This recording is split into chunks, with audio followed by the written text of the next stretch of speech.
Well, we are back to letting banks screw us as hard as they can. And Donald Trump is making sure that it stays that way. How? Well, let's start way back in the day. You're probably aware that in 2008, there was a financial crisis. Banks had given mortgages to people who couldn't afford them, bundled those mortgages into investments that they knew were garbage, and sold those investments to other people, betting against them, collecting insurance when they failed, and then got bailed out by the federal government. Meanwhile, millions of Americans lost their homes, lost their retirement accounts, lost their jobs, and it created a massive financial crisis. Out of that, the Consumer Financial Protection Bureau was created. It was created in 2010 specifically to make sure that 2008 doesn't happen again. Its job was to stand between the financial industry and regular people and say, no, you cannot do that to them. It worked.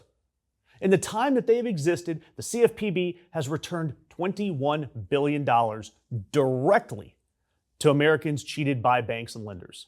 Returned the money to the people it had taken from. It didn't go to some fund. It didn't go to a government account. It went back to the people. Wells Fargo opened millions of fake accounts without customer consent. That all was uncovered by a CFPB enforcement action. The CFPB imposed limits on overdraft fees that were costing low-income Americans hundreds of dollars a year. The CFPB established rules requiring that medical debt not be reported to credit bureaus, which was destroying people's credit scores just because they had the nerve of getting sick and were underinsured by this stupid government and healthcare system that we live in. And these are all concrete things that directly affected your bank account and your credit score and your ability to buy the things that you need to survive. Yet Elon Musk, he showed up at the CFPB early on last year, and he posted on X that the agency should, quote, RIP. The Trump administration then tried to eliminate 90% of their workforce. The courts, they blocked it, fortunately. So a new plan came out. Cut it to 556 employees, down from 1,750 when Trump took office. 2/3 gone. The Division of Supervision, the part that watches whether the banks are actually following the law, 85% of them are gone. The Division of Enforcement, the part that actually does something when these banks break the law, 80% gone. Office of Civil Rights, it used to be 12 people, it's down to 2.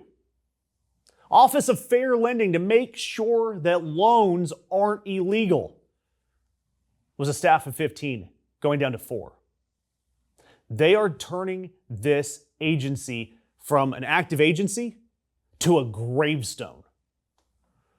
The CFPB union president said everyone knows that Vought doesn't want the CFPB to exist at all. And by the way, Vought, that's Russell Vought, the White House budget director and the acting director of the CFPB simultaneously. That is the very definition of hiring a fox to manage the hen house and then giving the fox the title of interim hen. The man who wants to eliminate the entire agency is running the agency. A law professor at the University of Maryland, he said, while financial industry complaints are soaring, cutting back the number of folks making sure consumer financial companies are complying with the law is a truly terrible idea. And we're already seeing the effects of it. Last year alone, the agency's gutting cost consumers an estimated $19 billion in lost restitution from enforcement actions that were dropped and the rules were killed. These were $19 billion already supposed to be going to consumers, and it was gutted. Gone. Money's not going anywhere. It's not going to the government, not to the people. Gone. Banks are keeping it, profit over people. And think about this. They'll arrest you and throw you in a camp for holding a cell phone the wrong way at a protest or having the wrong color of skin on the wrong side of the road. But rob the public of billions? You're going to get an incentive to keep doing it. And it's all coming from the administration that says that it can't afford daycare or Medicare or Medicaid because of their war costs. That administration has already cost you $19 billion by letting this financial industry off the hook. And the only way people will hold these people accountable is when you have independent media and other outlets making sure that we scream this from the rooftop.